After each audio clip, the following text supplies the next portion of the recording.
ప్రతి ఒక్కరికి ప్రభునామములో వందనములండి.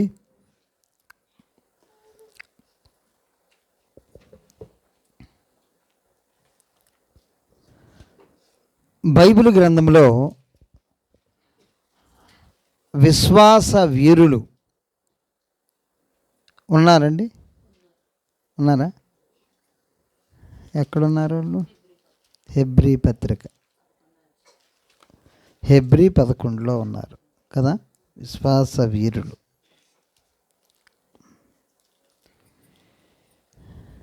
అంటే వీళ్ళందరూ ఈ 11వ అధ్యాయంలో హెబ్రీ పత్రికలో మనకు కనబడుతున్నటువంటి ఈ విశ్వాస వీరులందరూ కూడా వాళ్ళ విశ్వాసాన్ని ప్రదర్శించారు. దేవుని ఎదుట మేము విశ్వాసముతోటి జీవిస్తున్నాము, మేము విశ్వాస వీరులం అని వాళ్ళు చాటించారు, మనకు మాదిరి చూపించారు. ఆ మాదిరి ప్రకారము మనము కూడా ఏం చేయాలండి? వారందరూ కూడా ఎట్లున్నారటంటే చూడండి, హెబ్రీ పత్రిక 12వ అధ్యాయం 1వ వచనం చదివి సహాయం చేయండి.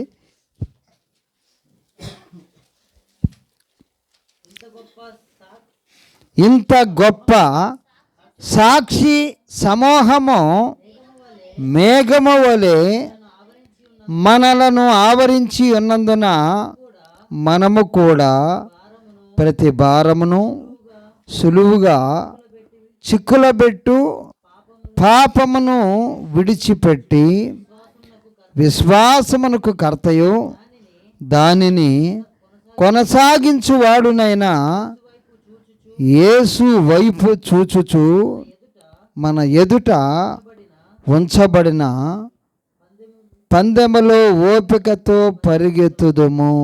చాలా ప్రాముఖ్యమైనటువంటి వాక్యం ఇది. దేవునికి స్తోత్రం. ఇప్పుడు మనం ఏం చేయాలండి? సులువుగా చిక్కులు పెట్టే పాపాన్ని విడిచిపెట్టాలట. దేవునికి స్తోత్రం. మన పాపాన్ని మనం ఏం చేయాలండి? విడిచిపెట్టాలి. దేవునికి స్తోత్రం. పాపాన్ని విడిచిపెట్టాలి అంటున్నాడు. ఇంకేం చేయాలటండి?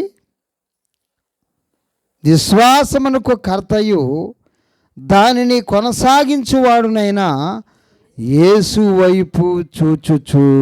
మన చూపంతా ఎటుండాలటండి? యేసే గురి. దేవునికి స్తోత్రం. యేసుని గురి పెట్టుకొని చూడాలి. యేసే సర్వస్వమై ఉండాలి. యేసే మన గురిగా ఉండాలి. యేసు లేకుంటే నేను ఏమీ చేయలేను అనేటువంటి పరిస్థితిలోకి ఎవరు రావాలండి?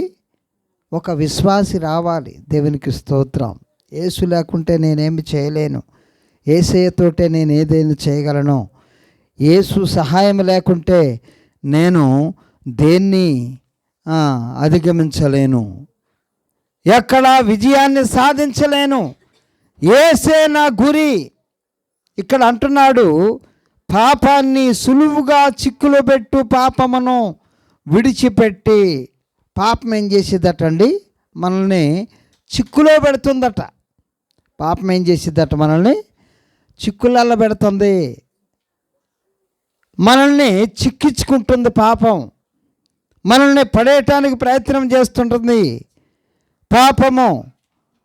పాపము మనల్ని మరి చీకటిలోకి నెట్టేస్తుంది, చిక్కులోకి నెట్టేస్తుంది, మనల్ని వెనకంజలోకి నెట్టేస్తుంది. ముందంజలో లేకుండా చేసేదే పాపం. సులువుగా చిక్కులు పెట్టు పాపమును విడిచిపెట్టి అంటున్నాడు. దేవునికి స్తోత్రం. మన అబద్ధము మనల్ని ఏం చేసేదండి? చిక్కులో పెడుతుంది. మన యొక్క మరి అబద్ధము మనల్ని చిక్కులో పెడుతుంది, వెనకబడేటట్టు చేస్తుంది, ముందంజలో ఉంచదు. మనము పాపము మనలో లేదు అన్నప్పుడు మనం ఎక్కడ ఉంటామండి?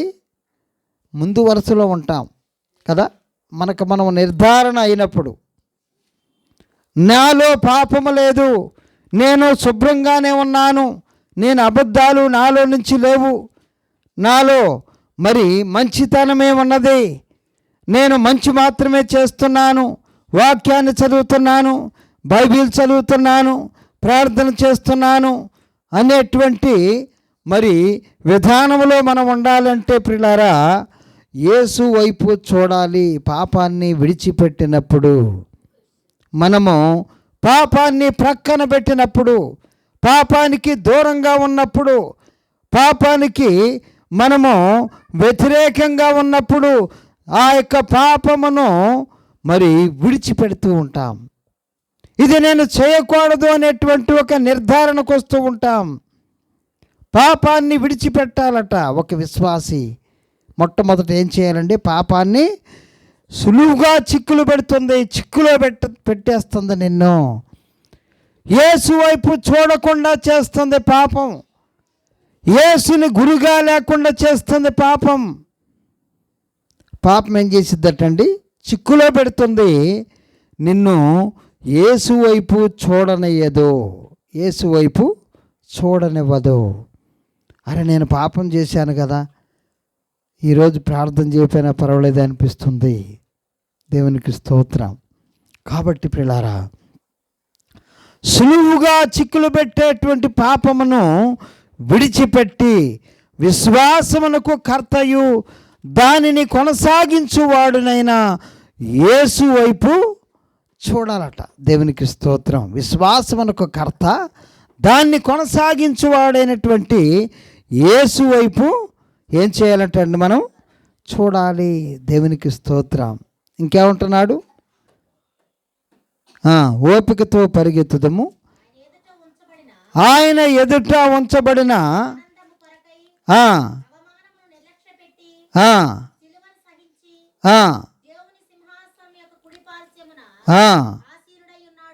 దేవునికి స్తోత్రం.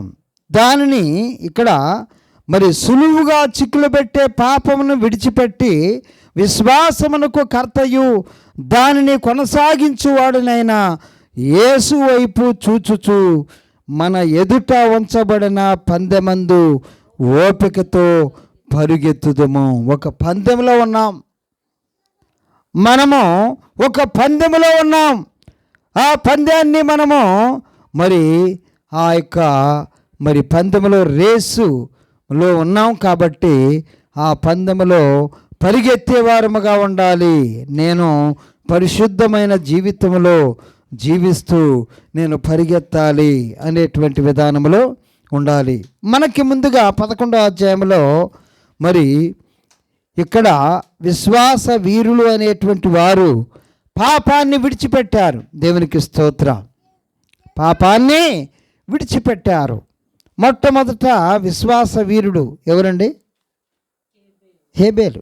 దేవునికి స్తోత్రం. మొట్టమొదట విశ్వాస వీరుడు హేబేలు. ఈ హేబేలు ఎవరండి? అవ్వ ఆదాములకి కుమారుడు, రెండవ కుమారుడు కదా. మొదటి కుమారుడు కయ్యూను కదా.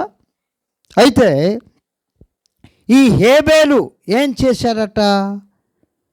ఈ హేబేలుని దేవుడు మరి ఎందుకు విశ్వాస వీరుల్లో మొట్టమొదట విశ్వాస వీరుడుగా ఈయన ఎందుకు పెట్టాడు అని అంటే, ఆయన చూడండి అక్కడ హెబ్రీ పత్రిక మరి 11వ అధ్యాయము 4వ వచనాన్ని మనం చూస్తే అక్కడ చదివి విశ్వాసమును బట్టి హేబేలు కయ్యూను కంటే శ్రేష్టమైన బలి దేవునికి అర్పించెను. దేవుడు అతని అర్పణను గూర్చి సాక్ష్యం ఇచ్చినప్పుడు అతడు ఆ విశ్వాసమును బట్టి నీతిమంతుడని సాక్ష్యము పొందెను. అతడు మృతి నొందియు విశ్వాసము ద్వారా మాట్లాడుచున్నాడు. ఇతను మృతి పొందియు విశ్వాసం ద్వారా మాట్లాడుచున్నాడు అంటే ఆయన చంపబడ్డాడు. ఆయన ఏం చేయబడ్డాడండి? చంపబడ్డాడు.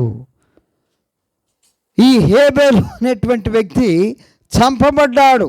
కాబట్టి ఆయన యొక్క రక్తము యొక్క స్వరం దేవునికి మొరపెడుతూ ఉన్నది కదండి. హేబేలు యొక్క రక్తం యొక్క స్వరం దేవునికి మొరపెడుతూ ఉన్నది. ఆ వచనం కూడా చదవండి. 5వ అధ్యాయంలో 4వ అధ్యాయంలో ఆది కాండంలో మనకు అక్కడ కనబడుతుంటుంది.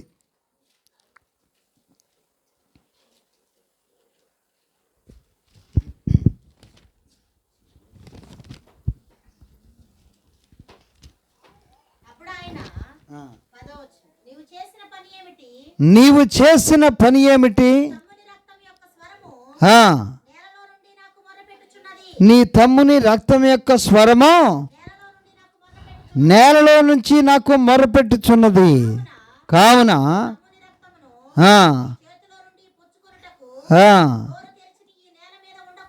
ఉండకుండా నీవు శపింపబడిన వాడవు. నేలను సేద్యపరచునప్పుడు ఇవ్వదు. ఇతను కయ్యూను చంపాడు కాబట్టి హేబేలు యొక్క రక్తం యొక్క స్వరం అంటే మన ప్రాణము ఎందులో ఉంటుందండి? రక్తంలో ఉంటుంది. దేవునికి స్తోత్రం.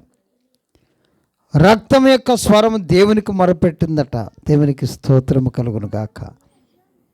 కాబట్టి అతను మృతి మందియు విశ్వాసము ద్వారా జీవిస్తున్నాడు అంటున్నాడు. దేవునికి స్తోత్రం కదండి. మరి గొప్ప విశ్వాసముతోటి ఈ హేబేలు పాపాన్ని విడిచిపెట్టాడు. దేవునికి మంచి బలి అర్పణ చేశాడు. దేవుని వాక్యానుసారంగా జీవించాడు.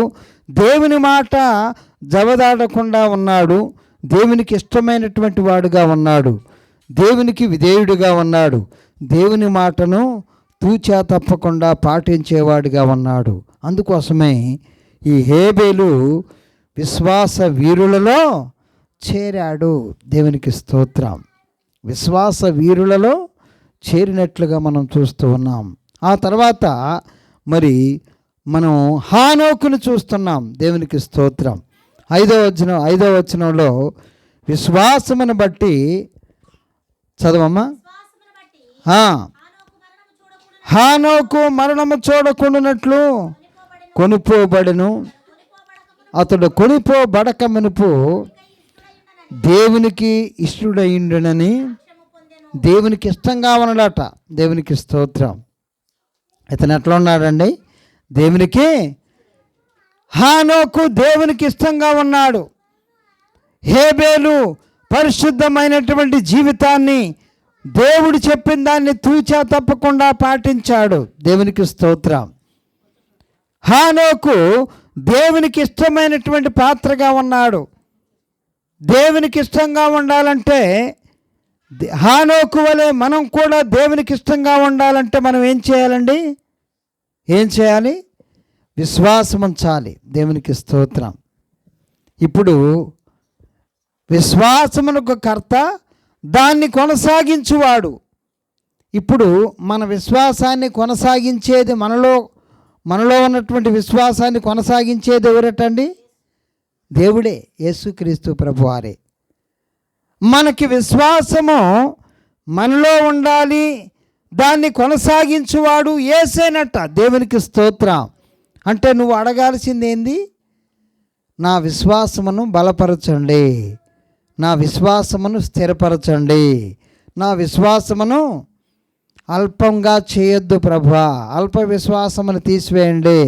దృఢమైన విశ్వాసం, స్థిరమైన విశ్వాసం, గొప్ప విశ్వాసం నాకివ్వండి అని మనం ప్రభు దగ్గర అడగాలి. దేవునికి స్తోత్రం. ప్రభువుని మనం గోజాడాలి. విశ్వాసము కూడా వరాలలో ఒకటి, ఫలాలలో ఒకటి. దేవునికి స్తోత్రం.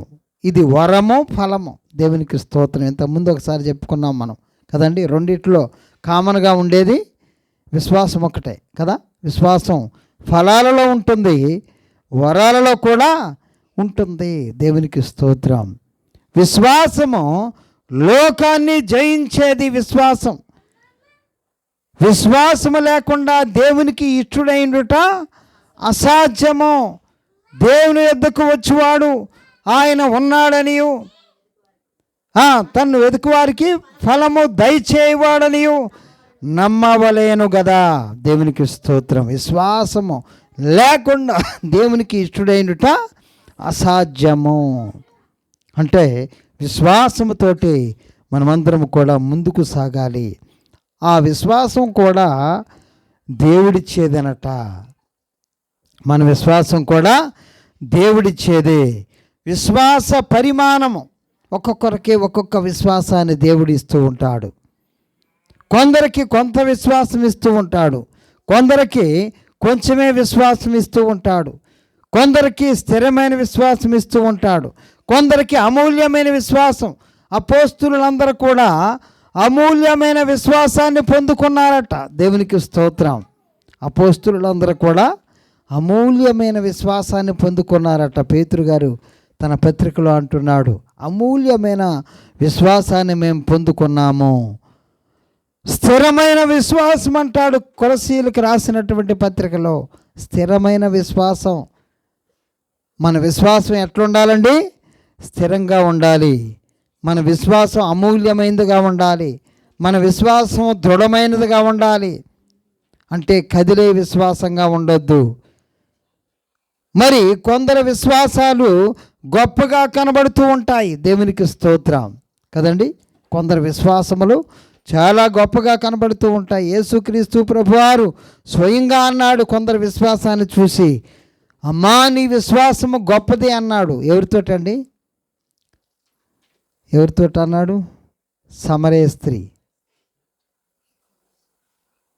కదా అన్నాడా? దేవునికి స్తోత్రం. శతాధిపతితోటి, మరి ఇజ్రాయిల్లో కూడా ఇంత విశ్వాసం ఉన్నట్టు నేను కనుగొనలేదు అంటాడు. దేవునికి స్తోత్రం.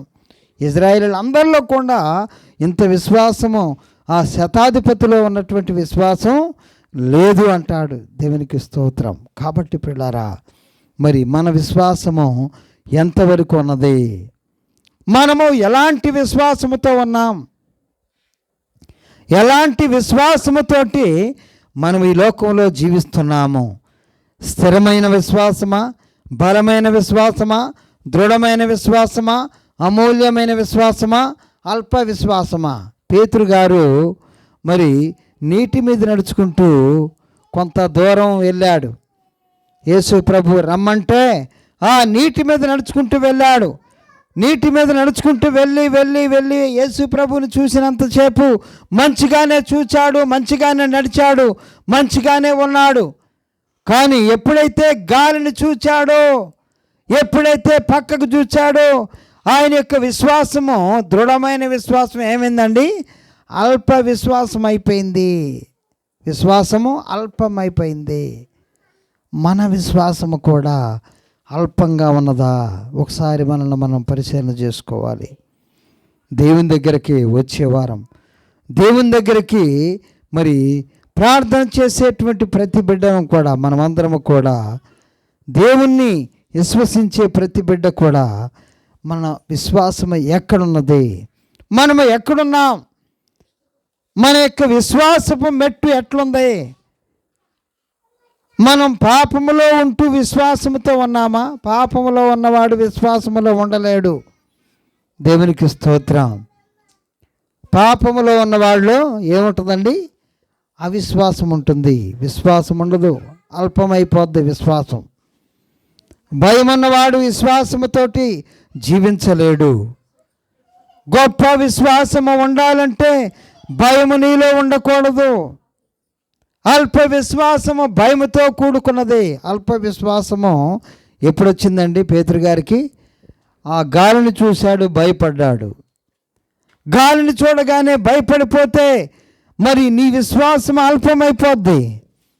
అంటే ఈ లోకాన్ని చూసినప్పుడు, లోకములో ఉన్న క్రియలను చూసినప్పుడు, లోకములో ఉన్నటువంటి పనులను చూసినప్పుడు, లోకములో ఉన్నటువంటి ఆ యొక్క లోకాశను చూసినప్పుడు మన విశ్వాసము అల్పమైపోవటానికి ఆస్కారం ఉన్నది. లోకాన్ని చూడొద్దు,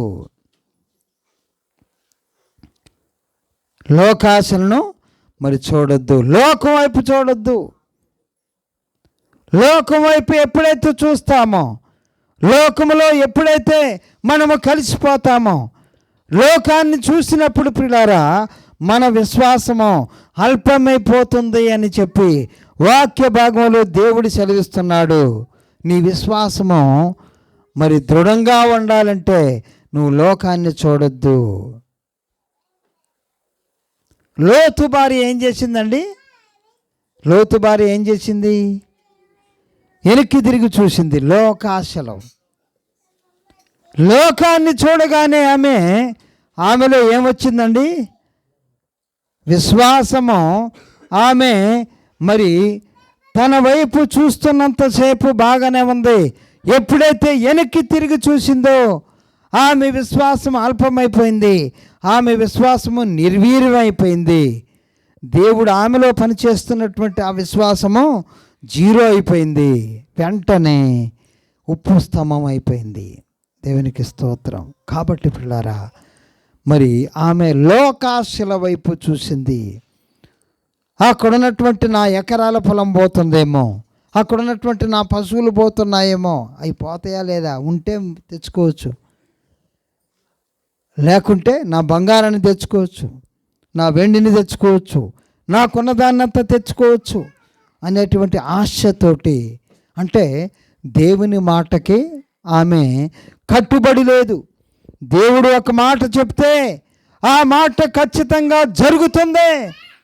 చెప్పినవాడు మనిషి కాదు దేవుడు అన్నటువంటి విశ్వాసంతోటి మనం ముందుకు సాగాలి. దేవునికి స్తోత్రం.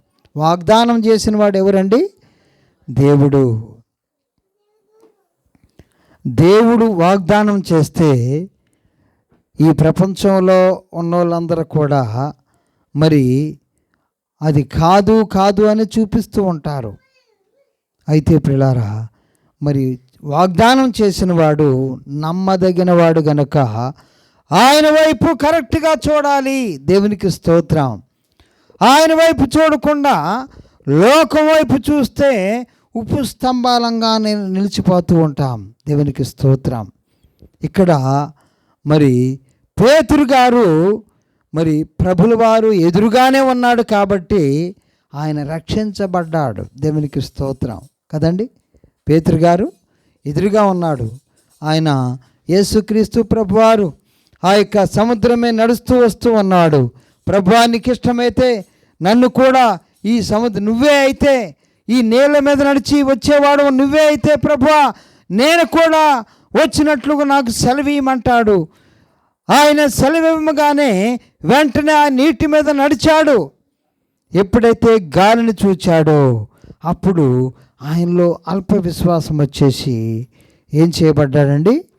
మునిగిపోతూ ఉన్నాడు. మునిగిపోతూ నా ఎదురుగా ప్రభు అన్నాడు కాబట్టి ప్రభువా ప్రభువా ప్రభువా అంటాడు. దేవునికి స్తోత్రము కలుగును గాక. హల్లెలూయా.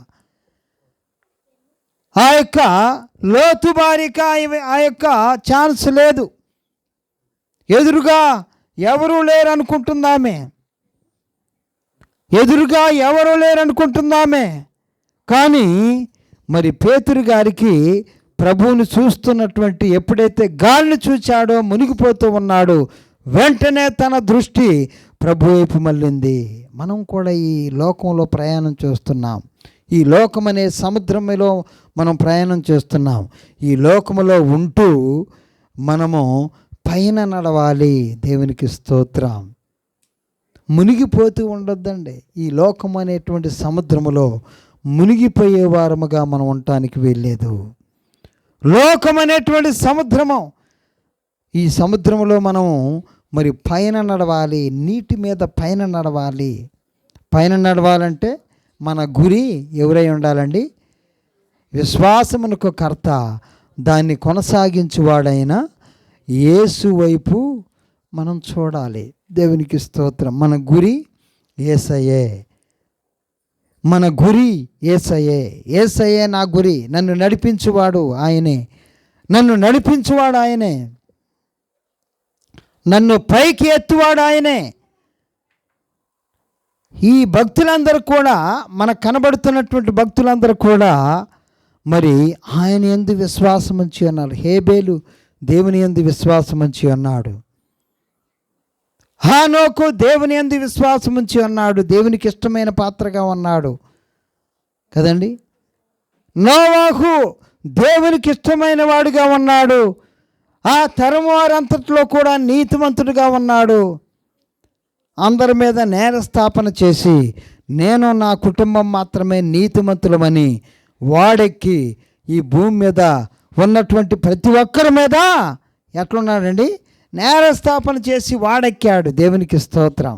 అంటే ఆయన ఒక్కడే, ఆయనతో పాటు ఆ కుటుంబంలో ఉన్నటువంటి 8 మంది, ఆయనతో పాటు 8 మంది మరి పాపము లేని వారుగా ఉన్నారు. దేవునికి స్తోత్రం. అంటే విశ్వాసములో మనం ఉండాలంటే ప్రియులారా, పాపము మనల్ని విడిచిపెట్టాలి. దాన్ని మనం విడిచిపెట్టాలి, దాన్ని అసహించుకోవాలి. దాన్ని అసహించుకున్నప్పుడు విశ్వాసము నీలో దృఢమైద్ది. దేవునికి స్తోత్రం. పాపాన్ని ప్రేమిస్తూ విశ్వాసములో ఉండాలంటే ఉండలేం. దేవునికి స్తోత్రం. నోవాహు ఆయన కుటుంబం 7, మొత్తం 8 మంది పాపము లేని వారిగా ఉన్నారు. దేవునికి స్తోత్రం కలుగును గాక. అబ్రహాము, శారమ్మ పరిశుద్ధులుగా ఉన్నారు. దేవునికి స్తోత్రం. అబ్రహాముని దేవుడు పరీక్ష పెడతాడు. నీ కుమారుణ్ణి నాకు బలర్పించు. అసలు నిస్సందేహంగా మోరియా కొండ మీద తీసుకొని పోయి ఆయన్ని బలివ్వటానికి బలిపీఠం కట్టి, కాళ్ళు చేతులు కట్టి, కత్తి తీసి చంపటానికి సిద్ధపడ్డాడు. దేవునికి స్తోత్రం. ఆయన విశ్వాసము పరీక్షించబడ్డది. కొన్నిసార్లు నీ విశ్వాసం పరీక్షకు గురైద్ది. నీలో విశ్వాసం ఉన్నదా లేదా, అది దృఢమా, అది అమూల్యమా, అది స్థిరమా కాదా అని దేవుడు కొన్నిసార్లు నీకు పరీక్ష పెడతాడు. అబ్రహాము వలె దేవునికి స్తోత్రం. ఆ విశ్వాసములో నువ్వు నిలబడాలి. దేవునికి స్తోత్రము కలుగును గాక. అబ్రహాము మరి దేవుడు ఇవ్వటమేంది, మరి చంపటమేందే, ఒట్టిదే, ఆ దర్శనం ఒట్టిదే అని అనలేదు. దేవుడు ఇచ్చినవాడు ఆయనే. మరలా ఒకవేళ నేను నా కుమారుని చంపినా కానీ మరలా బ్రతికించుటకు ఆయన సమర్థుడు. దేవునికి స్తోత్రం. ఒకవేళ నేను నా కుమారుని ఇవ్వంటాను కదా, ఇచ్చినా కానీ మరలా బ్రతికించుటకు సమర్థుడు అనేటువంటి గొప్ప విశ్వాసముతోటి ఆయన ముందుకు సాగాడు. దేవునికి స్తోత్రం. మరి ఈరోజు విశ్వాసులకే తండ్రి. హల్లెలూయా. అంటే ఆయన విశ్వాసం స్థిరమైన విశ్వాసం. ఆయన విశ్వాసం కదలని విశ్వాసం. ప్రపంచంలో ఉన్నటువంటి ఆ యేసుక్రీస్తును నమ్మినటువంటి మనమందరము కూడా, ప్రపంచంలో విశ్వాసులందరూ కూడా, ప్రపంచంలో యేసుక్రీస్తుని రక్షకునిగా అంగీకరించిన ప్రతి బిడ్డ కూడా అబ్రహాము సంతానంలోకి వస్తాం మనం. అంత గొప్ప విశ్వాసముతోటి ఆయన్ని స్థిరపరిచాడు. దేవునికి స్తోత్రం. పరీక్ష పెట్టాడు అబ్రహాముకి. కాబట్టి పిల్లారా, మనము ఎలాంటి విశ్వాసముతోటి, ఆ విశ్వాస వీరులతోటి నేను కూడా మరి సాగగలను ఈ భూమి మీద ఉన్నప్పుడే. దేవునికి స్తోత్రం. చనిపోయిన తర్వాత నీ విశ్వాసం ఎట్లా ఉంటుందో ఏంటో అది తర్వాత సంగతి. ఈ భూమి మీదనే నీ విశ్వాసమును నువ్వు ప్రదర్శించాలి. నీ విశ్వాసమును ప్రదర్శించాలి. అబ్రహాము శోధింపబడ్డాడు, పరిశోధించబడ్డాడు. ఇస్తాడా ఈడ? నేను ఆయనకి కోటీశ్వరుని చేశాను. ఎవరినండి? అబ్రహాముని దేవుడు కోటీశ్వరుని చేశాడు. వెండి బంగారము అన్నిటితో తొలతూగేటట్టు చేశాడు. అతనికి విస్తారమైనటువంటి ధనం ఉన్నది. అవన్నీ కూడా ఉన్నాయి అబ్రహాముకి. అయితే ఇవంటి ఇచ్చేసేవాడే. అవన్నీ ఆస్తి అంతా నాకు అంటే ఇచ్చేవాడే. మరి ఎక్కడ అడగాలనో దేవునికి తెలుసు. దేవునికి స్తోత్రం. మరి తన కుమారుణ్ణి బలిగా అర్పించు, నీ కుమారుణ్ణి ఆ కొండ మీదకి తీసిపోయి బలి అర్పించు అన్నప్పుడు మరి అబ్రహాములో ఉన్నటువంటి గొప్ప విశ్వాసం ఏంటి అంటే, ఒకవేళ నా కుమారుణ్ణి ప్రభువే ఇచ్చాడు, ప్రభువే మరలా తీసుకుంటున్నాడు, ఒకవేళ మరలా బ్రతికించుటకు సమర్థుడాయనే అనేటువంటి గొప్ప విశ్వాసంతోటి తీసుకుని పోయాడు ఆయన్ని. దేవునికి స్తోత్రం, హల్లెలూయా. కాబట్టి పిల్లారా, మరి విశ్వాసము పరీక్షించబడిద్ది. దేవునికి స్తోత్రము కలుగును గాక. శారమును కూడా మరి పరీక్షించాడు. శారములో కూడా స్థిరమైన విశ్వాసం. వారిద్దరు కూడా బలమైన విశ్వాసముతో ఉండాలి, వాళ్ళు స్థిరమైన విశ్వాసముతో ఉండాలి. ఆమె గర్భము ఉడిగిపోయింది, ఆమెకు పిల్లలు పుట్టరు అన్న తర్వాత ప్రియులారా, మరలా నీకు కుమారుని ఇస్తానని చెప్పాడు. ఆమె అవిశ్వాసములో లేదు, విశ్వాసములో ఉన్నది, స్థిరమైన విశ్వాసములో ఉన్నది. ఆమె గొప్ప విశ్వాసముతో ఉన్నది. ఎందుకు అంటే, నా ఉడిగిపోయినటువంటి నా శరీరమును మరలా బ్రతికించగలిగినటువంటి శక్తి కలిగిన వాడు నా దేవుడు, నా శరీరమును బలమును సమకూర్చగలిగిన వాడు నా దేవుడు అని నమ్మిందట ఆమె. దేవునికి స్తోత్రం. ఇప్పుడు ఆయన చదవాలంటే కష్టం, మీరు తర్వాత చదువుకోండి. ఆమె మరి వారిద్దరిని కూడా బలమైనటువంటి ఇన్స్ట్రుమెంట్స్గా తయారు చేశాడు. దేవునికి స్తోత్రం. ఎందుకంటే వాళ్ళు ప్రపంచానికే విశ్వాసమునకు వారసులు. హల్లెలూయా. వారి ఇరువురిని కూడా విశ్వాసులకు తల్లిదండ్రులు వాళ్ళే. కాబట్టి వారిరువురిని కూడా బలపరిచాడు. ఆయన విశ్వాసాన్ని వాళ్ళకిచ్చాడు దేవుడు. ఈరోజు నువ్వు కోరుకుంటున్నావా, నాకు స్థిరమైన విశ్వాసాన్ని నాకు అనుగ్రహించు? నువ్వు అడగాల ప్రభు దగ్గర. అమూల్యమైన విశ్వాసముతో నన్ను అలంకరించు ప్రభువా, దృఢమైన విశ్వాసముతో నన్ను బలపరచు ప్రభువా. విశ్వాసము లేకుండా నీకు ఇష్టమైన పాత్రగా నేను ఉండలేను. కాబట్టి నీ విశ్వాసమును నాకు అనుగ్రహించు. లోకాన్ని జయించింది విశ్వాసమే గనుక ఈ లోకాన్ని నేను జయించాలంటే నీ విశ్వాసమును నాకు అనుగ్రహించు. నీ స్థిరమైన విశ్వాసముతో నన్ను బలపరచు. ప్రభు దగ్గర నువ్వు నేను మనమందరము కూడా అడగాల్సినటువంటి సమయం వచ్చింది. నీ విశ్వాసముతో నన్ను బలపరచు ప్రభువా అని మనమందరము కూడా అడగాలి. ప్రభు దగ్గర గోజాడాలి, ప్రభు దగ్గర మరి బ్రతులాడుకోవాలి. స్థిరమైన విశ్వాసం, దృఢమైన విశ్వాసం, అమూల్యమైన విశ్వాసమును మాకు అనుగ్రహించండి ప్రభువా. ఈ అధ్యాయంలో చూస్తే ప్రియులారా, మరి చాలామంది వరసన ఉన్నారు కదండి. మనం చూసుకుంటూ వెళ్ళిపోతే మరి నోవాహు, అబ్రహాము, మరి ఇస్సాకు దృఢమైన విశ్వాసముతో ఉన్నాడు. యాకోబు మరి బలమైన విశ్వాసముతో ఉన్నాడు. మరి మోషే,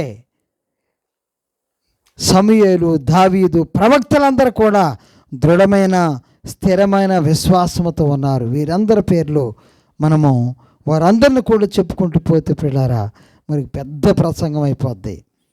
మోషే తల్లిదండ్రులు కూడా విశ్వాస వీరుల్లో ఉన్నారండి. అమ్రాము, యాకేబేదు. దేవునికి స్తోత్రం. వాళ్ళు కూడా విశ్వాసముతోటి ఆ పిల్లోడు పుట్టగానే మరి ఆ పిల్లోడు సుందరుడై ఉండట చూశారట, అందగాడై ఉండట చూసి ఆ పిల్లోడిని విశ్వాసముతోటి ఈ కుమారుడిని ప్రభు కోసం బ్రతికించాలని 3 నెలలు ప్రయత్నం చేశారు, దాచిపెట్టారు. ఆ తర్వాత వారికి అసాధ్యమైపోయింది. ఆ పిల్లోడిని జమ్ముపెట్టులో మరి ఏటిలో వదిలిపెట్టారు. దేవుడు ఆ పిల్లోడితోటి మరి తోడుగా ఉన్నాడు కాబట్టి ఫరో కుమార్తెకు దొరికిండు. దేవునికి స్తోత్రం. ఫరో ఇంట్లోనే ఆ యొక్క మోషేను దేవుడు పెంచాడు. దేవునికి స్తోత్రం. మోషేను దేవుడు పెంచాడు. కాబట్టి పిల్లారా, ఇట్లా భక్తులందరి గురించి చెప్పుకుంటూ పోతే పిల్లారా, మరి విశ్వాస వీరులు వీళ్ళందరూ కూడా విశ్వాస వీరులు. ప్రవక్తలు చాలామంది ఉన్నారు, మరి దైవజనులందరూ కూడా చాలామంది ఉన్నారు. వీరందరూ కూడా మరి దృఢమైన, స్థిరమైన, మరి అమూల్యమైన గొప్ప విశ్వాసముతోటి ఈ లోకంలో జీవించారు. వారు పాపమును విడిచిపెట్టి జీవించారు. యేసు వైపు చూచారు. యేసు వైపే, యేసే మన గురిగా ఉండాలి. ఈ లోకంలో ప్రియులారా, యేసే మనకు గురిగా ఉండాలి. యేసే మనకు సర్వస్వమే ఉండాలి. యేసు కంటే ఈ లోకంలో దేన్ని మనము ప్రేమించటానికి వీల్లేదు. నీ యొక్క నా యొక్క జీవితంలో మనము యేసుకి ప్రథమ స్థానం ఇవ్వాలి. యేసయ్యకే ప్రథమ స్థానం ఇవ్వాలి. యేసే నీకు మొట్టమొదట హృదయ ప్రభువుగా ఉండాలి. అప్పుడు మాత్రమే నీవు ఒక విశ్వాస వీరుల్లో చేరగలవు. లేకుంటే పిల్లారా మరి అవిశ్వాసి, అల్ప విశ్వాసిగా మనం మిగిలిపోతూ ఉంటాం. కాబట్టి పిల్లారా మనమందరము కూడా మరి ప్రభు దగ్గర అడుగుదాం, ప్రభువా నాకు స్థిరమైన, అమూల్యమైన, మరి దృఢమైన విశ్వాసముతోటి నన్ను, నా జీవితాన్ని అలంకరించు ప్రభు అని అడుగుదాం. అలాంటి కృప దేవుడు నీకు, నాకు, మనందరికి అనుగ్రహించునుగాక. Amen, amen.